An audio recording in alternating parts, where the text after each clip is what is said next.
World ഹിസ്റ്ററിയാണ് ഈ video മുതൽ തുടങ്ങാൻ പോകുന്നത്. വേൾഡ് ഹിസ്റ്ററി തന്നെ നമ്മൾ ചെറിയ സ്കൂളുകളിൽ പഠിച്ച ആ ടോപ്പിക്സ് 10 വരെ നമ്മൾ വേൾഡ് ഹിസ്റ്ററിയിൽ കവർ ചെയ്ത ടോപ്പിക്സ് മാത്രമാണ് നമ്മൾ കവർ ചെയ്യുന്നത്. ഗൈഡ് വാങ്ങിയ സ്റ്റുഡൻസ് ഗൈഡ് വെച്ച് ക്ലാസ്സുകൾ കാണുക. ഗൈഡ് വാങ്ങാൻ ഇൻട്രസ്റ്റ് ഉള്ള സ്റ്റുഡൻസിന് ഞാൻ ഡിസ്ക്രിപ്ഷനിൽ കോൺടാക്ട് നമ്പർ കൊടുക്കാം. അതിൽ നോക്കിയിട്ട് നിങ്ങൾക്ക് ഗൈഡ് ഓർഡർ ചെയ്യാം. ഞാൻ ഗൈഡിൽ വേൾഡ് ഹിസ്റ്ററി തുടങ്ങുമ്പം കൊടുത്തിരിക്കുന്ന ടോപ്പിക്ക് റിനൈസാൻസ് ആണ്. റിനൈസാൻസ് തൊട്ടിട്ടാണ് ഞാൻ വേൾഡ് ഹിസ്റ്ററി സ്റ്റാർട്ട് ചെയ്തിരിക്കുന്നത്. റിനൈസാൻസ് എന്താന്ന് പറഞ്ഞാൽ ഞാൻ ഗൈഡിൽ കൊടുത്തിട്ടുണ്ട്. അതായത് 14th സെഞ്ച്വറി മുതൽ ബിഗിനിങ് ഓഫ് 14th സെഞ്ച്വറി അവസാനിക്കുന്നത് lasting into the 17th century ഇറ്റലിയിൽ 14th സെഞ്ച്വറി തൊട്ട് 17th സെഞ്ച്വറി വരെ നടന്ന ഒരു കോംപ്ലക്സ് ട്രാൻസിഷണൽ മൂവ്മെൻ്റ് ആണ്. അതിനെയാണ് റിനൈസാൻസ് പറയുന്നത്. അതായത് ആ ഒരു സംഭവമാണ് മിഡീവിയൽ ടൈമിൽ നിന്ന് മോഡേൺ ടൈമിലേക്കുള്ള ഒരു ട്രാൻസിഷൻ. മിഡീവിയൽ ഏജിൽ നിന്ന് മോഡേൺ ഏജിലേക്കുള്ള ട്രാൻസിഷൻ, ഇതിനെയാണ് നമ്മൾ റിനൈസാൻസ് എന്ന് പറയുന്നത്. അതായത് ഈ ഒരു മിഡീവിയൽ ടൈമുകളിൽ യൂറോപ്പിൽ ഫുള്ള് യുദ്ധവും കാര്യങ്ങളൊക്കെ ആയിരുന്നു. ചർച്ചിനാണ് അധികാരം. പോപ്പ്, ചർച്ച്, ആ ഒരു ചർച്ചിനൊക്കെ ആ ടൈമിൽ ഭയങ്കര പവർഫുൾ ഒരു പൊസിഷൻ ഉണ്ടായിരുന്നു. രാജ്യങ്ങൾ തമ്മിൽ യുദ്ധവും കാര്യങ്ങളും. ആ ഒരു കാലഘട്ടമായിരുന്നു ഒരു മിഡീവിയൽ ഏജ് 14th സെഞ്ച്വറി വരെയൊക്കെ. പിന്നെ അതിന് ശേഷമുള്ള ഒരു ട്രാൻസിഷൻ, അതിനെയാണ് റിനൈസാൻസ് ഉദ്ദേശിക്കുന്നത്.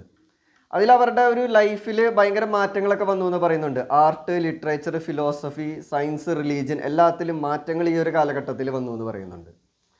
ഈ സമയത്താണ് ലിയനാർഡോ ഡാവിഞ്ചി വരുന്നത്. ലിയനാർഡോ ഡാവിഞ്ചി എന്ന് പറയുന്നത് പെയിൻറ്റർ, സ്കൾപ്റ്റർ, മ്യൂസീഷ്യൻ, സയൻറ്റിസ്റ്റ് ഒക്കെ ആയിരുന്നു ലിയനാർഡോ ഡാവിഞ്ചി. ഹിസ് പെയിൻറ്റിങ്സ് ആണ് വിർജിൻ ഓഫ് ദ റോക്സ്, ഞാൻ ഗൈഡിൽ കൊടുത്തിട്ടുണ്ട്, ദ ലാസ്റ്റ് സപ്പർ, മോണാലിസ, ഇതെല്ലാം. അതേപോലെ വേറൊരു പെയിൻറ്റർ, സ്കൾപ്റ്റർ ഉണ്ടായിരുന്നു, മൈക്കൽ ആഞ്ചലോ, ആളുടെ ലാസ്റ്റ് ജഡ്ജ്മെൻറ്റ്. അതേപോലെ ദ ഫാൾ ഓഫ് മാൻ, അത് ഈ മൈക്കൽ ആഞ്ചലോയുടെ ഫേമസ് വർക്ക്സ് ആണ്. ഇതെല്ലാം ഈ ഒരു കാലഘട്ടത്തിൽ വന്ന ആൾക്കാരാണ്. ഗൈഡിൽ ഞാൻ വേറൊരു പോയിന്റ് കൊടുത്തിട്ടുണ്ട്. Renaissance mark the beginning of modern science. Modern സയൻസിൻ്റെ തുടക്കം. നിക്കോളാസ് കോപ്പർനിക്കസ് വരുന്നു. മാത്തമാറ്റീഷ്യനാണ്, ആസ്ട്രോണമറാണ്. ആളാണ് എന്ത് ഫോർമുലേറ്റ് ചെയ്തത്? യൂണിവേഴ്സിൽ സണ്ണാണ്, അതുവരെ എർത്താണ്. യൂറോപ്പിലൊക്കെ അതുവരെ ചർച്ചിൻ്റെ ഒക്കെ ഒരു പവർ ഉണ്ടായിരുന്നു. ആ സമയങ്ങളിൽ വിശ്വസിച്ചിരുന്നത് ഭൂമിയാണ് നടക്കുന്നു, ബാക്കിയെല്ലാം ഭൂമിക്ക് ചുറ്റും കറങ്ങുന്നു. പക്ഷേ നിക്കോളാസ് കോപ്പർനിക്കസ് ഒക്കെ വന്നിട്ട് പറഞ്ഞു സണ്ണാണ് സെൻറ്റർ, അതിന് ചുറ്റും പ്ലാനറ്റുകൾ മൂവ് ചെയ്യുന്നു. ഈ ഒരു ഐഡിയാസൊക്കെ വന്നത് ഈ ഒരു കാലഘട്ടത്തിലാണ്. പിന്നെ ഇതിൻ്റെ കോൺസിക്വൻസ് ഞാൻ ഗൈഡിൽ കൊടുത്തിട്ടുണ്ട്. അത് റിനൈസാൻസിൻ്റെ കോൺസിക്വൻസ് എന്ന് പറഞ്ഞാൽ reformation in Europe. Reformation start ചെയ്തു. റിഫോർമേഷൻ എന്താണെന്നുള്ളത് നമ്മൾ ഇനി നോക്കും. അതേപോലെ ഹ്യൂമാനിസം ഡെവലപ്പ് ചെയ്തു. പിന്നെ സയൻറ്റിഫിക് ആറ്റിറ്റ്യൂഡ്, ഡെവലപ്മെൻറ്റ് ഓഫ് സയൻസും സയൻറ്റിഫിക് ആറ്റിറ്റ്യൂഡും കാര്യങ്ങളൊക്കെ ഡെവലപ്പ് ചെയ്യാൻ തുടങ്ങി. പിന്നെ അടുത്തൊരു കാര്യം എന്ന് പറഞ്ഞാൽ the rise of monarchial form of government. Monarchy ഇതിനു മുമ്പ് വരെ ചർച്ചിൻ്റെ അധികാരത്തിലായിരുന്നുവെങ്കിൽ, പോപ്പും ചർച്ചും ആണെങ്കിൽ പിന്നെ ഒരു മൊണാർക്കി, രാജാവ്, രാജ്ഞി, അങ്ങനെ ഒരു മൊണാർക്കിയൽ ഫോം ഓഫ് ഗവൺമെൻറ് അത് സ്റ്റാർട്ട് ചെയ്യാൻ തുടങ്ങി. ചർച്ചിൻ്റെ അതോറിറ്റി കുറയാൻ തുടങ്ങി. പിന്നെ അതേപോലെ തന്നെ നമ്മൾ പറഞ്ഞ പോലെ തന്നെ പെയിൻറ്റിങ്, സ്കൾപ്ചർ, ആർക്കിടെക്ചർ, മ്യൂസിക്സ്, അങ്ങനത്തെ കാര്യങ്ങളൊക്കെ വരാൻ തുടങ്ങി. റൈസ് ഓഫ് മിഡിൽ ക്ലാസിൻ്റെ ഉയർച്ച വന്നു തുടങ്ങി. ഫീലിംഗ് ഓഫ് നാഷണലിസം പതുക്കെ സ്റ്റാർട്ട് ചെയ്യാൻ തുടങ്ങി. അതേപോലെ സയൻറ്റിഫിക് ഇൻവെൻഷൻസ്, പുതിയ സയൻറ്റിഫിക് ഇൻവെൻഷൻസ് പറഞ്ഞിട്ട് ആൾക്കാർ പുതിയ റൂട്ട്, ട്രേഡ് പ്രകാരം പുതിയ റൂട്ടുകൾക്കൊക്കെ നോക്കാൻ തുടങ്ങി. അപ്പോൾ ഇത് 14 century, beginning of 14th century തൊട്ടിട്ട് ലാസ്റ്റിംഗ് ഇൻ ടു 17th സെഞ്ച്വറിയുടെ അവസാനം വരെയുള്ള. അപ്പോൾ ഈ കാലഘട്ടം നമ്മൾ നോക്കിയാൽ മതി. ഈ 1600-ലാണ് ബ്രിട്ടീഷുകാർ ഇന്ത്യയിലേക്ക് വന്നതൊക്കെ. അപ്പോൾ ഈ ഒരു ടൈം പീരീഡ്, ഈ ഒരു ചേഞ്ച്, മിഡീവിയൽ പീരീഡിൽ നിന്നൊരു മോഡേണിലേക്ക് ആ ഒരു ചേഞ്ച്, അതിനെയാണ് എന്ത് പറയുന്നത്? റിനൈസാൻസ് എന്ന് പറയുന്നത്. അടുത്ത ഹെഡ് ഞാൻ ഗൈഡിൽ കൊടുത്തിരിക്കുന്നത് റിഫോർമേഷനാണ്. റിഫോർമേഷൻ ഞാൻ പറഞ്ഞിരിക്കുന്നത്, reformation is the name given to a group of religious movements of the 16th century. അതായത് 16th സെഞ്ച്വറിയിൽ സ്റ്റാർട്ട് ചെയ്ത ഒരു റിലീജിയസ് മൂവ്മെൻറ്റ്സ് ആണ് reformation. Launched by the Christians start ചെയ്ത. ഇതൊക്കെ ഏകദേശം യൂറോപ്പിൽ നടക്കുന്ന കാര്യങ്ങളാണ്. Europe Christians against the various drawbacks of the ചർച്ചിൻ്റെ ഡ്രോബാക്സിന് അഗെയിൻസ്റ്റ് ആയിട്ട് ക്രിസ്ത്യൻസ് സ്റ്റാർട്ട് ചെയ്തൊരു മൂവ്മെൻ്റ് ആണ് എന്ത്? റിഫോർമേഷൻ. അത് മെയിൻ ടാർഗറ്റ് അതിൽ പോപ്പായിരുന്നു. പോപ്പിന് ഭയങ്കര അധികാരങ്ങളൊക്കെ ഉണ്ടായിരുന്നു. അതിനെതിരെയുള്ള ഒരു ചെറിയൊരു മൂവ്മെൻ്റ് ആയിരുന്നു. ആ ടൈമിൽ പോപ്പായിരുന്നു എന്താ ഹയസ്റ്റ് അതോറിറ്റി. ചർച്ച് ഹൈറാർക്കിയിൽ പോപ്പിനായിരുന്നു ഏറ്റവും ഹയസ്റ്റ് പവർ, ഹയസ്റ്റ് അതോറിറ്റി ഇരിക്കുന്നത്. ഇപ്പോഴും ആ ഒരു പൊസിഷൻ തന്നെയാണ്. പക്ഷെ ആ സമയങ്ങളിൽ പോപ്പിന് രാഷ്ട്രീയത്തിലും ഒക്കെ എല്ലാത്തിലും ഭയങ്കര ഒരു ഇൻഫ്ലുവൻസ് ഉണ്ടായിരുന്നു. പക്ഷേ ഈ ഒരു റിഫോർമേഷൻ ഉദ്ദേശിക്കുന്നത് ആ ഒരു പോപ്പിനെതിരെയുള്ള ഒരു മൂവ്മെൻ്റ് ആണ്. അപ്പോൾ അതിൽ കുറച്ച് പേരെന്ത് ചെയ്തു, പോപ്പിനെ സപ്പോർട്ട് ചെയ്തവരുണ്ടായിരുന്നു. പോപ്പിനെ സപ്പോർട്ട് ചെയ്ത് ലോയൽ ടു പോപ്പായിരുന്നു. എന്നാൽ കുറച്ച് പേര് ചർച്ചിൽ നിന്ന് വിട്ടുപോയിരുന്നു. അവരെ നമ്മൾ പ്രൊട്ടസ്റ്റൻസ് എന്ന് പറയും. പ്രൊട്ടസ്റ്റൻസ് അതിലെ ലീഡേഴ്സ് ഉണ്ടായിരുന്നു. ഗ്രേറ്റസ്റ്റ് ലീഡേഴ്സ് ഓഫ് റിഫോർമേഷൻ എന്ന് പറഞ്ഞ് ഞാൻ ഗൈഡിൽ കൊടുത്തിട്ടുണ്ട്. Martin Luther, John Calvin. അപ്പോൾ ഇങ്ങനെ ലീഡേഴ്സ് ഉണ്ടായിരുന്നു. അപ്പോൾ റിനൈസൻസും റിഫോർമേഷനും അറിഞ്ഞിരിക്കുക. ഇത് ഞാൻ ടെക്സ്റ്റുകളിൽ നോക്കിയിരുന്നു. സ്കൂൾ ടെക്സ്റ്റുകളിലൊക്കെ ഈ ഒരു ടോപ്പിക്കുകളൊക്കെ പറയുന്നുണ്ട്. ഇനി അടുത്ത ഹെഡ് ഞാൻ കൊടുത്തിരിക്കുന്നത് ഇൻഡസ്ട്രിയൽ റെവല്യൂഷനാണ്. ഇൻഡസ്ട്രിയൽ റെവല്യൂഷൻ എന്ന് പറയുന്നത് ഞാൻ ഗൈഡിൽ കൊടുത്തിരിക്കുന്ന കാര്യം, all those changes that took place in the field of industry.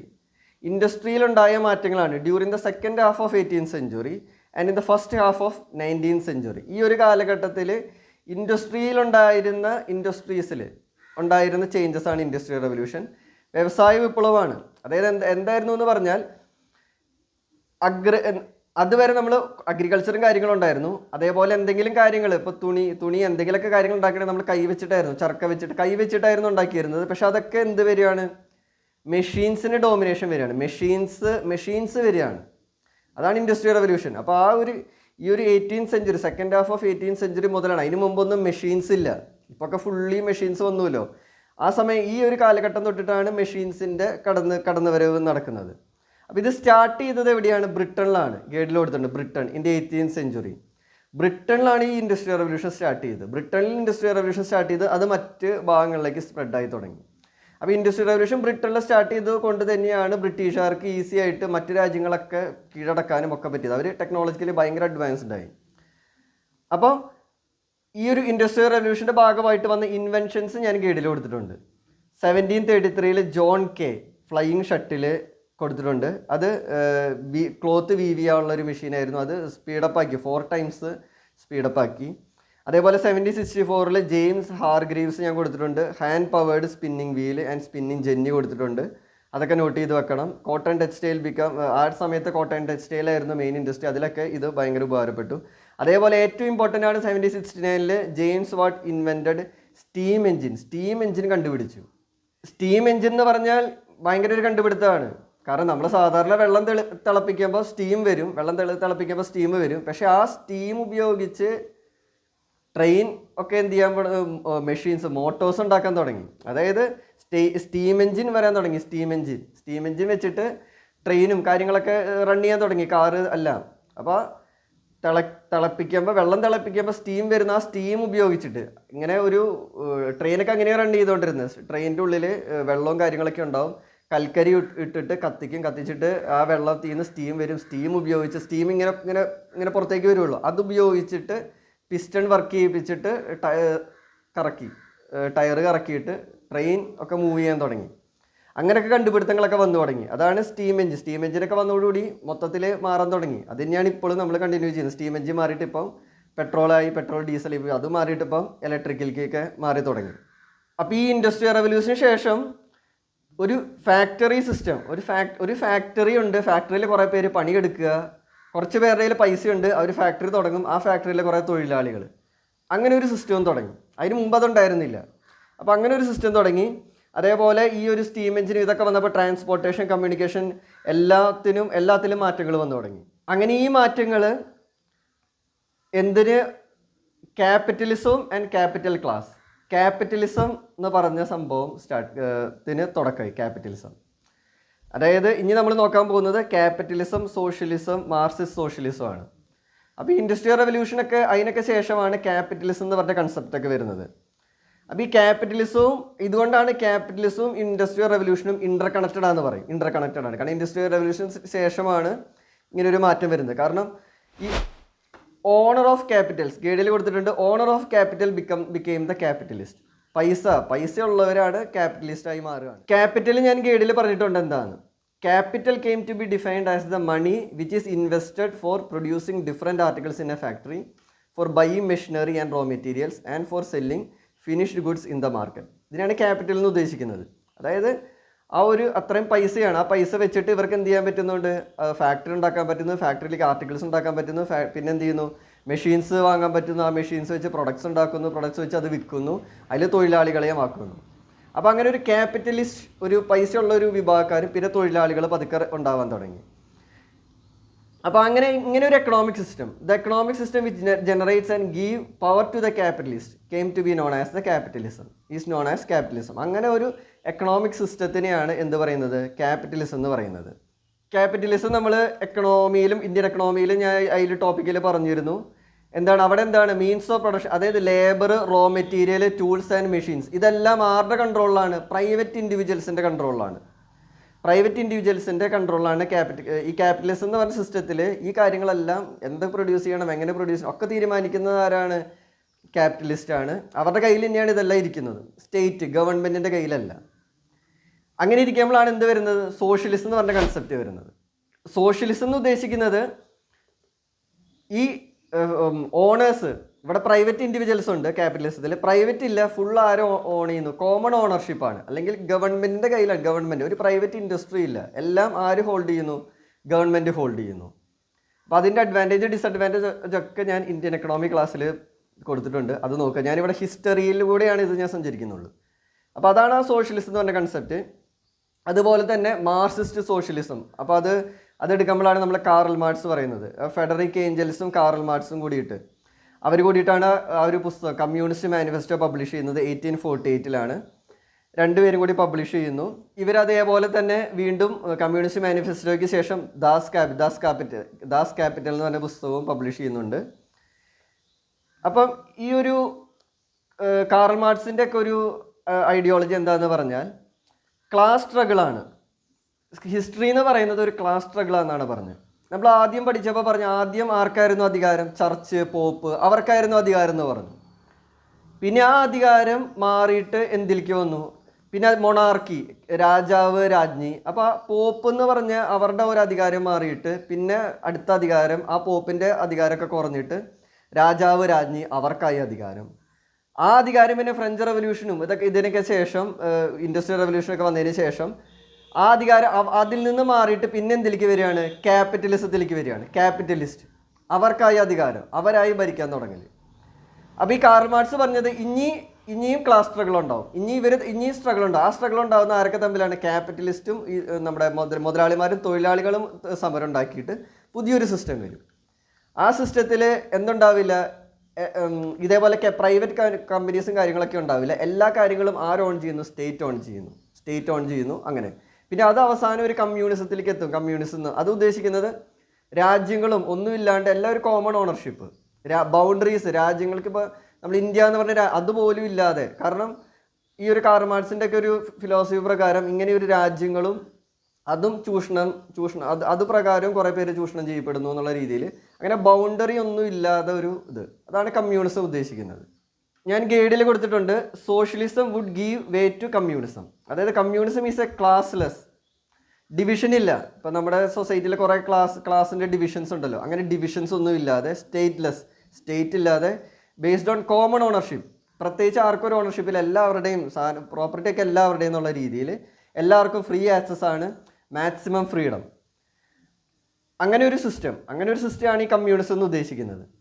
പക്ഷെ എങ്ങനെയിരുന്നാലും കാറൽ മാർക്സിൻ്റെ മരണശേഷം പുതിയ കുറേ പേര് വന്നിട്ടുണ്ട്.